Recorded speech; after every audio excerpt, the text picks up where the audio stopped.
Assalamualaikum warahmatullahi wabarakatuh. Perkenalkan, nama saya Dara Syamsia. Saya dari kelas 12 Komputer 1 akan mempresentasikan materi tentang MVC. Pengertian MVC. MVC singkatan dari Model View Controller, yang merupakan konsep arsitektur dalam pembangunan aplikasi berbasis web yang membagi aplikasi web menjadi 3 bagian besar, yang mana setiap bagian memiliki tugas-tugas serta tanggung jawabnya masing-masing. 3 bagian tersebut adalah model view controller. Yang pertama, model bertugas untuk mengatur, menyiapkan, memanipulasi, dan mengorganisasikan data dari database sesuai dengan instruksi dari controller. Kedua, view bertugas untuk menyajikan informasi yang mudah dimengerti kepada user sesuai dengan instruksi dari controller. Dan yang ketiga, controller bertugas untuk mengatur apa yang harus dilakukan model dan view mana yang harus ditampilkan berdasarkan permintaan dari user.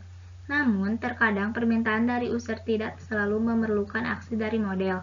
Misalnya, seperti menampilkan halaman form untuk registrasi user. Alur kerja MVC pada sistem pengembangan website. Di sini terdapat suatu gambar alur kerja MVC pada sistem pengembangan website dengan penjelasan sebagai berikut. Pertama, bagian view akan merequest informasi untuk bisa ditampilkan kepada pengguna. Kedua, request tersebut kemudian diambil oleh controller dan diserahkan bagian model untuk diproses. Ketiga, model akan mengolah dan mencari data informasi tersebut di dalam database. Keempat, model memberikan kembali pada controller untuk ditampilkan hasilnya di view. Dan yang kelima, controller mengambil hasil olahan yang dilakukan di bagian model dan mendatanya di bagian view. Manfaat MVC.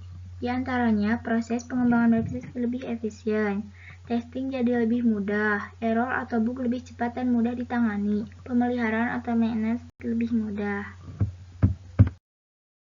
Penjelasan manfaat MVC. Yang pertama, proses pengembangan website lebih efisien. Maksudnya, konsep MVC bisa membuat proses pengembangan website lebih cepat, sebab MVC membagikan website menjadi 3 bagian terpisah. Bagian model dan controller bisa dikerjakan oleh back-end developer, sementara view bisa dilakukan oleh front-end developer dan UX team. Sebagai contoh, setelah tim UX team menyelesaikan rancangan desain halaman depan, tim back-end dan front-end bisa mulai membuat kode pemrograman untuk desain itu. Tim UX bisa beralih merancang desain halaman lain, misalnya halaman produk. Penjelasan yang kedua, testing jadi lebih mudah. Dengan menggunakan kerangka MVC, proses testing bisa dilakukan per bagian yang telah siap, alih-alih menunggu keseluruhan website jadi. Selain itu, pembuatan dokumentasi dari setiap fitur bisa lebih efisien dan rapi karena proses testing bisa dilakukan per bagian. Yang ketiga, error atau bug lebih cepat dan mudah ditangani. Pembagian website oleh MVC membuat developer bisa lebih fokus pada bagian pengembangannya masing-masing. Jadi, mereka bisa lebih cepat menemukan bug dan memperbaikinya. Misalnya, ketika fungsi keranjang pada situs web toko online tidak berfungsi, kemungkinan kendalanya terletak pada data atau tombol. Nah, kalau ternyata error ditemukan pada tombol, yaitu tombol view, bagian front-end bisa langsung memperbaiki error tersebut. 4. Pemeliharaan atau maintenance lebih mudah. Konsep MVC memungkinkan penggunaan skrip yang lebih terstruktur dan rapi. Hal ini dapat memudahkan tim developer dalam proses pengembangan dan maintenance website. Tim developer baik back-end maupun front-end akan lebih mudah menemukan kode script yang perlu ditambahkan atau diperbaharui developer.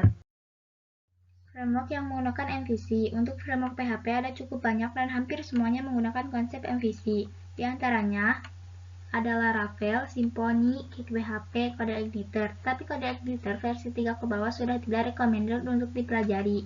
Dan ada juga Gen dan lain-lain. Untuk framework Python yang menggunakan konsep MVC diantaranya Django, TurboGrafx 2, Watson Framework, dan lain-lain. Untuk framework Node.js yang menggunakan konsep MVC diantaranya Express, Adonis, Tail.js, Total.js, Main.js, Mojito, dan lain-lain.